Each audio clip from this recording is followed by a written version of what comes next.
আগৰ দৰে পৰিস্থিতি নাই কিন্তু এতিয়াও বহুত সংখ্যক মই যোনটো ক'লোঁ শিল্পী এইটো কিন্তু ৰাখিবলৈ চেষ্টা কৰিছে আৰু মই ভাবোঁ যে এই বস্তুটো আমি বজাই ৰাখিব লাগিব নৱপ্ৰজন্মৰ হিচাপে বহুত কেইগৰাকী শিল্পী ওলাই আহিছে যোনে আকৌ গীতসমূহ কৰিবলৈ চেষ্টা কৰিছে এতিয়া মাত্ৰ ৰাইজৰ ওপৰত ৰাইজে যাতে গীতসমূহ আঁকোৱালি লয় চেনাই মোৰে আকৌ বহাগ পালেহি কুলিয়ে বিনালেহি চেনাই মোৰে আকৌ বহাগ পালেহি চেনাই মোৰে আকৌ বহাগ পালেহি কুলিয়ে বিনালেহি চেনাই মোৰে আকৌ বহাগ পালেহি কুলিয়ে বিনালেহি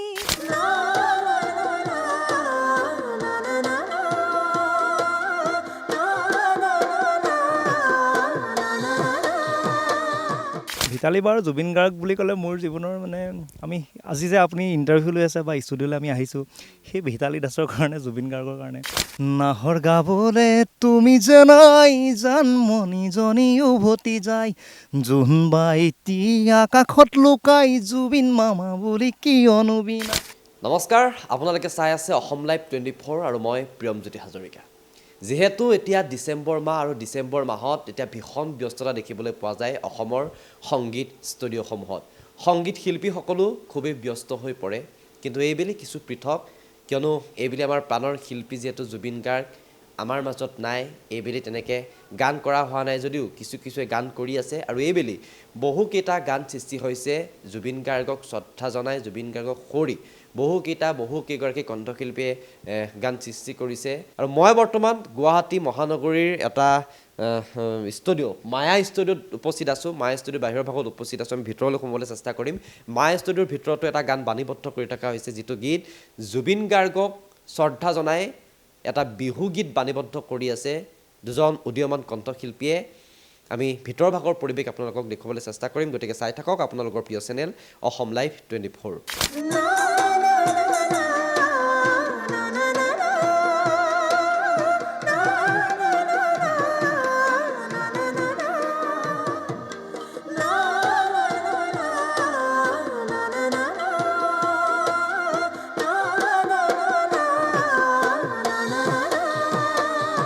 যিহেতু মই কৈছোঁৱেই আপোনালোকক গুৱাহাটীৰ এটা ষ্টুডিঅ'ত মায়া ষ্টুডিঅ'ত এটা গান বাণীবদ্ধ কৰি থকা হৈছে জুবিন গাৰ্গক শ্ৰদ্ধা জনাই, জুবিন গাৰ্গক সুঁৱৰি এটা গান বাণীবদ্ধ কৰি আছে দুগৰাকী নৱপ্ৰজন্মৰ কণ্ঠশিল্পী। এগৰাকী আপোনালোকৰ চিনাকি মোক সকলোৰে চিনি পায়, কমলিকা কাশ্যপ আছে, যিহেতু জুবিন দাক শ্ৰদ্ধা জনাই জুবিন দাৰ বাবেই এটা গীত বিহু গীত বহুতো গীত সৃষ্টি হৈছে জুবিন দাক লৈ পেলাই এটা গীত আজি বাণীবদ্ধ কৰি আছে, কি ক'বা? খুব ভাল লাগিছে আচলতে গীতটি ইমদাদ দাই খুব ধুনীয়াকৈ বনাইছে, ঋতুপ দাও আছে, গীতটি গাই খুব ভাল লাগিছে। তেখেতৰ বিষয়ে লৈ গীতটি বনাইছে আমাৰ সকলোৰে প্ৰিয় হিয়াৰ আমঠু জুবিন গাৰ্গ দেৱৰ ওপৰতে এই গীতটি বনোৱা হৈছে। গাবলৈ চেষ্টা কৰিছোঁ, আশা কৰিছোঁ ৰাইজে যাতে গীতটি আঁকোৱালি লয়। গীতটি এতিয়াও কাম বহুত বাকী আছে, আচলতে আজিৰ পৰা আৰম্ভ হৈছে সেই গীতটি।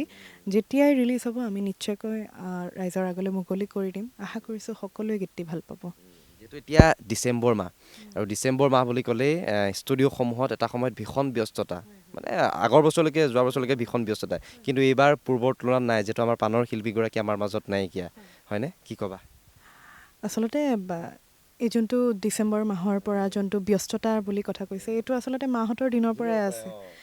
আগতে জানমণি অঞ্জনা জোনবাই এনেকুৱা মাহতে আহিছিলে, হয়, কাৰণ কিয় মাঘৰ বিহুৰ সময়ত গোটেইসমূহ VCD যিমানবিলাক আছিল সেইবিলাক ৰিলিজ কৰা গৈছিল ৰাইজৰ আগত।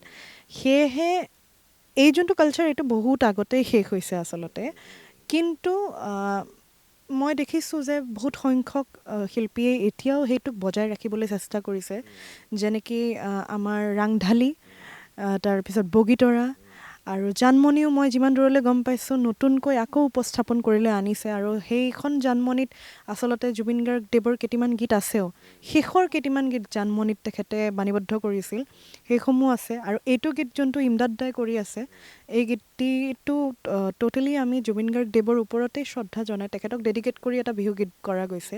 তেখেতৰ গীতৰে কেইটামান বোল লৈ, সেইসমূহ গীতৰ শব্দৰ লৈয়ে আমি গীতটি বনাইছে ইমদাদ দাই। খুব ভাল লাগিছে গীতটি গাই।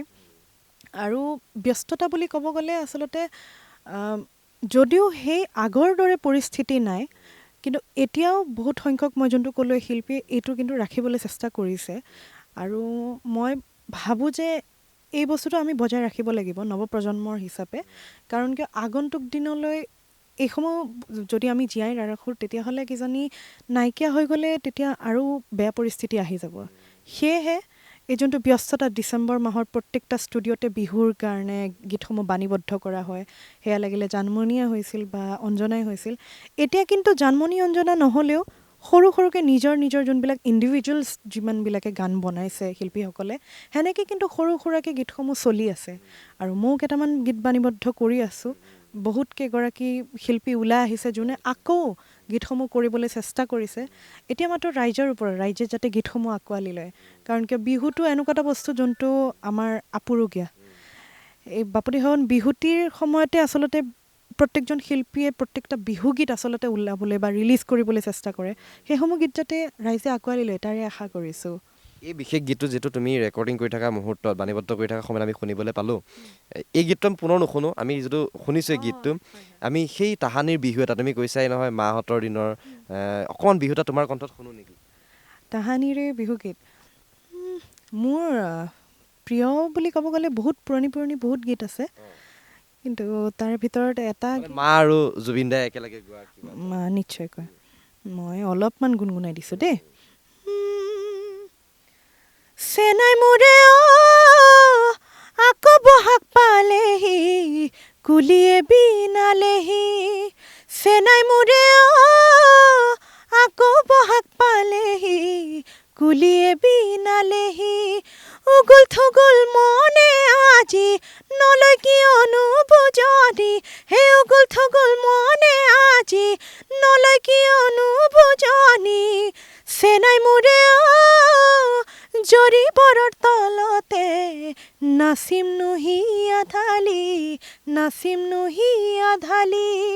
চেনাই মোৰে আকৌ বহাগ পালেহি, কুলিয়ে বিনালেহি, কুলিয়ে বিনালেহি। বৰষুণ এইবাৰ পৰিকল্পনা কেনেকুৱা এইবাৰ বিহুক লৈ? পৰিকল্পনা আচলতে বহুত কথা ভাবি থোৱা আছে, এইখিনি কথা মই এতিয়া ডিছক্ল'জ নকৰোঁ। পৰিকল্পনা নিশ্চয়কৈ ছাৰপ্ৰাইজ হিচাপে আছে।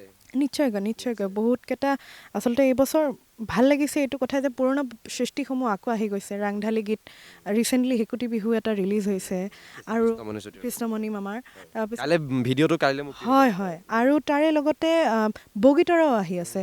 খুব ভাল লাগিছে এইটো কথা, কাৰণ পুৰণা সৃষ্টিসমূহ যে আকৌ এবাৰ নতুনকৈ আহিবলৈ চেষ্টা কৰিছে, সেইটো খুব ভাল লাগিছে। মই যোনটো কৈছোঁ এতিয়া ৰাইজৰ ওপৰত গীতসমূহ কেনেকৈ ৰাইজে আঁকোৱালি লয় সেইটোৱে কথা। বাকী আমাৰ প্ৰচেষ্টা সদায় অব্যাহতই আছে বিহুটোক অন্তত জীয়াই ৰাখিবৰ বাবে। সেইটোৱে নিশ্চয় ইমদাদৰ ওচৰলৈ গৈছোঁ। জুবিন গাৰ্গক মনে প্ৰাণে ভাল পোৱা এজন যুৱক, আৰু জুবিন গাৰ্গৰ বাবেই জুবিন গাৰ্গ ঢুকোৱাৰ পিছত এটা গীত আপুনি যিটো ৰিলিজ কৰিছিলে, এটা লাইন গাই দিলে। জুবিন দাই ধেমালিতেই গাইছিলে গানটো, সেইটো আপুনি গান কৰিলে, আৰু আকৌ নতুন এটা জুবিন দাক লৈ পেলাই বিহু গীত এটা কৰিছে, কি ক'ব? সেই গীতটোৱে ইমান মৰম দিয়ে বুলি ভবা নাছিলোঁ আৰু এতিয়া আজিকালি য'তে যাওঁ মানে সেই এটা লাইন বুলি মাতে মানুহে। তাৰপিছত এতিয়া মৰম পাই আকৌ এটা গীত কৰিবলৈ মন গ'ল। আৰু এইখিনি সময়ত আচলতে আমাৰ যেতিয়া ডিচেম্বৰ মাহত মানে বছৰেকীয়া পৰীক্ষা শেষ হৈ যায়, এইখিনি সময়ত আৰু পঢ়াৰ এটা হেডেক সোমাই থাকে, তাৰপিছত এইখিনি সময়ত গীতবিলাক ওলায়, জানমণি অঞ্জনা, আৰু বহুত মানে মনটো ভাল লাগে। আৰু তো এতিয়া আৰু সেই মানুহজন নাইকিয়া, জানমণি অঞ্জনা কোৱা মানুহজন। আৰু লগতে এটা কথা কওঁ, প্ৰথমবাৰৰ বাবে মই কমলিকাক লগ পাইছোঁ। আৰু ভিতালী বাৰ জুবিন গাৰ্গ বুলি ক'লে মোৰ জীৱনৰ মানে আমি আজি যে আপুনি ইণ্টাৰভিউ লৈ আছে বা ষ্টুডিঅ'লৈ আমি আহিছোঁ, সেই ভিতালী দাসৰ কাৰণে, জুবিন গাৰ্গৰ কাৰণে, সেই জানমণি অঞ্জনা শুনিহে আমি অহা ল'ৰা হয়, গাঁৱৰ ল'ৰা হয়। আজি ভিতালী দাসৰ লগত ভিতালী দাসৰ জীয়ৰীৰ লগত একেটা ষ্টুডিঅ'তে গান গাবলৈ সুবিধা পাইছে। সেইটো মানে তাইক মই বহুতবাৰ বিচাৰিলোঁ, মানে বিচাৰি লাষ্টত চাগে ভগৱানে মোক আপোনাৰ বাবে ভাগ্য। হয়, এই গীতটো আকৌ বেলেগ এজনী ছোৱালীও গাইছিলে একচুৱেলি, কিন্তু তাৰপৰা তাইক মই আকৌ লগ পালোঁ। লগ পাই পিনি আৰু মানে কি গীতটো ধুনীয়াকৈ গাবলৈ আমি সুযোগখন পালোঁ, আৰু তেখেতেও ধুনীয়াকৈ মোৰ গীতত কণ্ঠদান কৰিলে। খুব ভাল লাগিলে, আৰু এইটো মোৰ কাৰণে সপোন, আৰু ভিতালী দাসৰ ছোৱালী জীয়ৰীয়ে মোৰ এটা গীতত কণ্ঠদান কৰিছে। আৰু এইটো গান আচলতে এই ভিতালী বাৰ জুবিন গাৰ্গক আমি স্মৰণ কৰা হৈছে। আৰু জানমণি, ভিতালী দাস নহ'লে জানমণি নহয়, ৰাংঢালী নহয়, অঞ্জনা নহয়, আৰু জুবিন গাৰ্গ নহ'লে নহয়। তো খুব এটা ধুনীয়া গীত, আৰু নাহৰ গাবলৈ তুমি নাই, আৰু সেইটোৰে আমি নামাকৰণ কৰিছোঁ আৰু গীত। কেনেকৈ পৰিকল্পনাটো কেনেকৈ মনলৈ? সেইটো মানে এতিয়া মানে গোটেই বিহু সোপাই শুনি আহিলোঁ দেখোন জানমণি অঞ্চলত যিমানখিনি গীত আছিলে আৰু আগৰ আৰু সেইটো কাৰণে এতিয়া নাহৰ গোৱা মানুহজন নাই মই আকৌ মানে ভাবিলোঁ বিহু এটা কৰোঁ বুলি তাৰপিছত ভাবিলোঁ আৰু বিহু কৰিলে এতিয়া মানে কি এতিয়া সেই আগৰ ধৰণে আকৌ দাদাই যেনেকুৱা বিহুবোৰ গান গাইছিলে আৰু ইয়াৰ সুৰটো অলমষ্ট একেটাই আৰু মানে দাদাৰ এটা ষ্টাইলৰে হয় আৰু গান আমি বেলেগ কৰিব বিচৰা নাই মানে দাদাৰ যোনটো নাহৰ ভিতালী বাহঁতে যোনখিনি গাইছিলে তেনেকুৱা হ'লে আমি চেষ্টাহে কৰিছোঁ খালি দেই মানে শিকিছোঁ আৰু এইটো জাষ্ট শিকিবৰ কাৰণেহে ওলাই আহিছোঁ আৰু সেয়াই আৰু প্ৰথম গান অকণমান গাই দিয়া অকণমান অকণমান মোৰ লগত যদি কমলিকা অকণমান গাই দিয়ে ভাল লাগিব ন নাহৰ গাবলে তুমি যে নাই জানমণিজনী উভতি যায় জোনবাই এতিয়া আকাশত লুকাই জুবিন মামা বুলি কিয়নো বিনাই নাহৰ গাবলে তুমি যে নাই জানমণিজনী উভতি যায় জোনবাইতি আকাশত লুকাই জুবিন মামা বুলি কিয়নো বিনাই বিহু নহয় বৰ আজি অসমীয়াৰ তুমি বিনে সাধৰুৱা জাতিৰ একো নাই নাহৰ গাবলে তুমি যে নাই জানমণিজনী উভতি যায় বাকীখিনি ৰিলিজ হ'লে শুনিব আৰু গানটো এতিয়া মানে ৰিলিজ কৰাৰ পৰিকল্পনা এইটো আমি মাঘ বিহুৰ যিমান পাৰোঁ আগে আগে যদি আমাৰ চব কাম হৈ যায় ন তেতিয়া আমি ৰিলিজ কৰাৰ কথা ভাবিছোঁ আৰু গানটোত এটা খুব ধুনীয়া মেছেজ এটাও আছে সৰুকৈ আমি চৰকাৰকো কিছুমান সৰুকৈ কিবা এটা কোৱা হৈছে অনুৰোধ এটা আমাৰ যিহেতু অসমবাসীয়ে ন্যায় বিচাৰি আছে তাৰ ওপৰতো এটা সংলাপ আছে আৰু এটা সংলাপ যোৰহাটৰ এগৰাকী মানে ছোৱালী এগৰাকী কন্দা দেখিছিলোঁ চৰকাৰক খুব মানে কান্দি কান্দি আহ্বান কৰিছিলে যে আমাক দাদাক এবাৰ লৈ আহক নিজৰ ঘৰ আৰু যোৰহাটখন আৰু দাদা শৈশৱটো কিছুমান মুহূৰ্ত যোৰহাটতো কটাইছিলে যোৰহাটতো অকণমান মানে আমি গানটোত অকণমান উল্লেখ আছে সেই লেডিগৰাকীয়ে যদি চাই আছে আমাৰ এই লাইভটো তো তেখেতক কিন্তু একদম মই ডাইৰেক্টলি কৈছোঁ তেখেতকে স্মৰণ কৰিছিলোঁ মানে তেখেতে যেনেকুৱা মানে সুৰত কান্দিছিলে সেইখিনি সময়ত মানে চবৰে অন্তৰ চুই গৈছিলে আমাৰ মানে তেতিয়া মই ভাবি আছিলোঁ মানে তেখেতক এটা পাৰ্টত কিন্তু মই জীৱনত এটা গীত লিখিম কিন্তু মানে তো গোটেই গীতটো লিখা নহ'লেও যদিও মানে অকণমান হ'লেও তেওঁক মানে শুৱৰিছোঁ আৰু সেইটো আচলতে আমাৰ দাদাৰ প্ৰতি থকা মৰম ভাল পোৱা আৰু এতিয়া আমি বিচৰা ধৰণে দাদাৰ মানে ন্যায় হৈছে নে নাই হয়তো অসমে গম পাইছে মই বেলেগে নকওঁ আৰু সেই দাদাৰ ন্যায় লাগে আৰু আমাক সেইটোৱে জয় জুবিন গাৰ্গ জুবিন দা যিটো তুমি মনে প্ৰাণে ভাল পোৱা তুমি জুবিন দাৰ একান্ত অনুৰাগী বুলি ক'ব লাগিব যিটো জুবিন দা বিহীন এতিয়া 3টা মাহেই হৈ গ'ল হয়নে জুবিন দাৰ বাবে তুমি গানো কৰিছা জুবিন দাৰ যিটো ন্যায়ক লৈ পেলাই সকলোৱে মাত মাতি আছে এইখিনি মই এটা প্ৰশ্ন সুধোঁ কমলিকাক নুসুধিবা সেইটো মই জানোৱেই কমলিকাই বহুতবাৰ সোধা আছে প্ৰশ্নটো জুবিন দাক কেতিয়াবা লগ পোৱা হৈছেনে তোমাৰ জুবিন দাক মই জুবিন দাৰ কাৰণে আহিছিলোঁ আৰু সি লগ বহুতবাৰ পাইছোঁ কিন্তু খালি মোৰ ফটো উঠা নহ'লে দুখন ফটোৰ বাহিৰে আৰু ফটো নাই কিন্তু সেইটোৱে আৰু ক'ত লগ পাইছিলে আমি ষ্টুডিঅ'ত আৰু মই ৰিচেণ্ট কাম এটা কৰি আছিলোঁ মা বুলি দাদাৰ কাৰণে গীত এটা লিখি আছিলোঁ আৰু গানটো গাব নাপালে মানে গাব আৰু মানে আহি আৰু আমাৰ গানকেইটা আৰু গাব আৰু ইয়াৰ এইটো কথা মই কৈ থকা হৈছে আৰু এতিয়া নিউজ চেনেলবিলাকত আৰু গানটো গাব নাপালে সেইটোৱে আশাত আহি গ'ল আৰু জীৱন আৰু মোৰ গান এটা দাদাই গাব মোৰ যোনটো মই লিখিছিলোঁ মোৰ সুৰত দাদাই সুৰ মিলাব মানে এইটো মানে কেনেকুৱা এটা মানে অসমীয়াৰ এটা দাদাক ভাল পোৱা বা গান গোৱা ল'ৰা এটাৰ বহুত ডাঙৰ এটা সপোন থাকে জীৱনৰ ন কিন্তু সেয়াই আৰু সেইটো সপোনটো আধৰুৱা হৈ গ'ল কিন্তু আৰু দাদাক জীয়াই ৰাখিম আৰু মনে প্ৰাণে গানে সেইটোৱে আৰু কাম কৰি যাব লাগিব আমি আগবাঢ়ি যাবই লাগিব হয় আগবাঢ়ি যাবই লাগিব আৰু এতিয়া দাদাই মানে কাম নকৰা মানুহ আচলতে বেয়া পাইছিলে আৰু এতিয়া সকলোকে আহ্বান কৰিছোঁ আমিও সকলোৱে কাম কৰক এতিয়া আৰু দাদাক আমি দাদাটো এতিয়া কায়িকভাৱে আমাৰ মাজৰ পৰা নোহোৱা হৈছে কিন্তু আমি কিন্তু দাদাক মানে গীতে মাত আমি দাদাই যোনখিনি কৰ্ম অকল গীত মাত বুলি কোৱা নাই দাদাই যিমানখিনি ভাল কাম কৰিছিলে হয় নাই এজন ছ'চিয়েল ৱৰ্কাৰো আছিলে তাৰপিছত গানৰ পৰা আদি কৰি চব ভাল পাইছিলে দুখীয়াক সহায় কৰিছিলে যিমানখিনি ভাল কাম কৰি যোৱা মালৱ দৌৰদি চব ভাল কামখিনি কৰি পিনিয়ে আমাৰ পৰা তেখেতে আমাৰ পৰা নোহোৱা হ'ল কিন্তু আমি সেই দাদাৰ সেই কৰ্মখিনিহে আচলতে একদম মনত ৰাখিম আৰু আমি অনুষ্ঠানটো শেষ কৰিম তাৰ আগতে এটা লাইন গাই দিলে কিনো হ'ব